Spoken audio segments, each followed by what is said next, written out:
Hello friends, welcome to Sandhya cooking Kolkata. இன்றைக்கி நம்ம என்ன செய்ய போகிறோன்னா, இந்த கார்கோல், இந்த காய் பேர் வந்து கார்கோல். இதை நீங்கள் மார்க்கெட்டில் பார்த்துருப்பீங்க.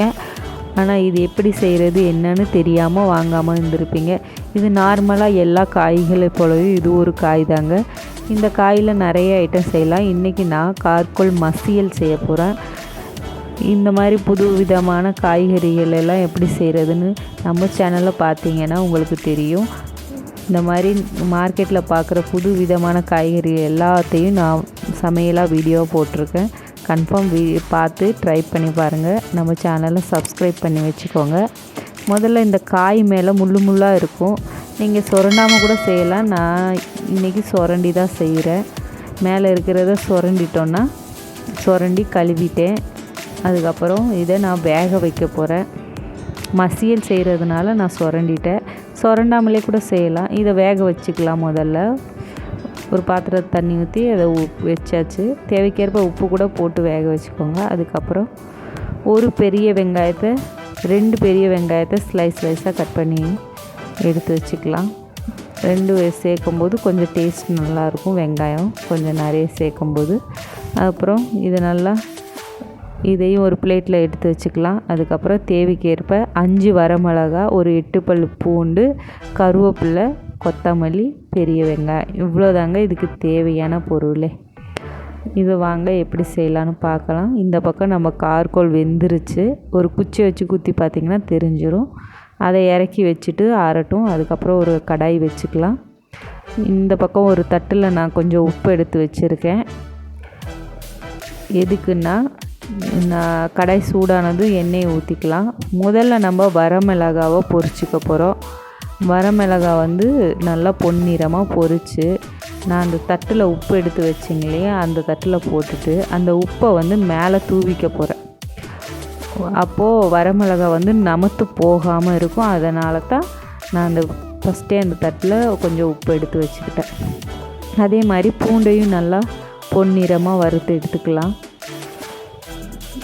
அதே மாதிரி பெரிய வெங்காயத்தை ஸ்லைஸாக கட் பண்ணியிருந்தால் அதையும் போட்டுக்கலாம். நீங்கள் சின்ன வெங்காயம் இருந்தால் சின்ன வெங்காயமும் சேர்த்துக்கோங்க. நல்லாயிருக்கும், டேஸ்ட் இன்னுமே நல்லாயிருக்கும். இன்றைக்கி பெரிய வெங்காயம் தான் இருந்துச்சு. அதுக்கப்புறம் கருவேப்பிலை எல்லாத்தையும் போட்டு நல்லா பொன்னிறமாக நல்லா ப்ரௌனிஸாக அப்படியே கருகி போன மாதிரி இருக்கும். அந்த அளவுக்கு இருந்தால் கூட நல்லா தான் இருக்கும் டேஸ்ட்டு. கருகி போயிடுச்சுன்னு நினைக்காதீங்க. நல்லா ப்ரௌனிஸாக பொரித்து எடுத்துக்கலாம். ஓரளவுக்கு ப்ரௌனிஸாக இருக்குது. இதை நம்ம ப்ரௌனிஸாக பொரிச்சிட்டு நம்ம அதே பிளேட்டில் இதையும் எடுத்து வைக்கலாம். எல்லாமே ஒரு பிளேட்டில் பொரித்து எல்லாம் ஒன்றாவே பொரித்து எடுத்து வச்சுக்கலாம். அதுக்கப்புறம் நம்ம வேக வச்ச கார்கோல் வந்து எடுத்து பீஸாக கூட கட் பண்ணி பொரித்து எடுத்துக்கலாம். இல்லையா அப்படியே ஃபுல்லாகவே நான் போட்டு இன்றைக்கி பொரித்து எடுக்கிறேன். இது மாதிரி கூட பொரிச்சிக்கலாம். பொரித்து எடுத்துகிட்டு ஆஃப் பண்ணிடலாம். இது ஆறட்டும். அது வரைக்கும் நம்ம இந்த பக்கம் நம்ம வரமிளகாவை இந்த பக்கம் பாருங்கள் எப்படி மொறுன்னு இருக்குதுன்னு. உப்பை தூவி விட்டோன்னா கன்ஃபார்ம் அது வந்து மொறுன்னு தான் இருக்கும், நமத்து போகாது. அதை நல்லா உடச்சி விட்டு நல்லா பீஸாக பண்ணிவிட்டு அதே மாதிரி பூண்டையும் நசுக்கி விட்டுக்கலாம் கையிலேயே. உங்கள்கிட்ட மசியல் இருந்துச்சுன்னா இந்த ஸ்டேஜில் மசியலை வச்சு மசிச்சுக்கோங்க. நான் இன்றைக்கி கையாலேயே மசிச்சுக்க போகிறேன். இந்த மாதிரி எல்லாத்தையும் சேர்த்து கலக்கி விட்டுட்டு இந்த ஸ்டேஜ்லேயே உப்பு தேவைக்கேற்ப எல்லாம் போட்டு மசிச்சுக்கோங்க. இந்த பக்கம் நம்ம கார்கோல் பொரித்து வச்சது வந்து ஓரளவுக்கு ஆறி இருக்குது, சூடாகவே இருக்குது. கையால் உடைக்க முடியல. அதனால் கரண்டியை வச்சு ஃபஸ்ட்டு பீஸாக எடுத்துக்கலாம். அதுக்கப்புறம்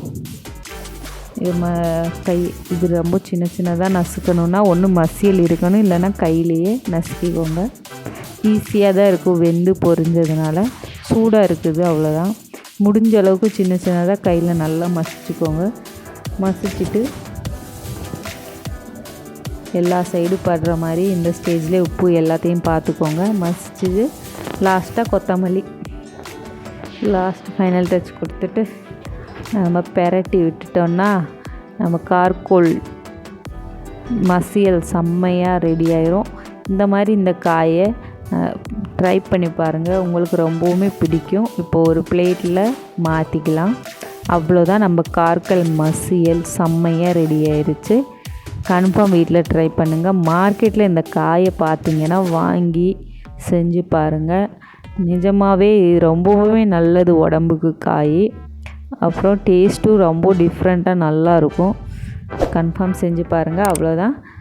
இந்த மாதிரி புது விதமான காய் வீடியோவெல்லாம் பார்க்க நம்ம சேனலை சப்ஸ்கிரைப் பண்ணிவிட்டு ஃபாலோ பண்ணுங்கள். தேங்க்யூ.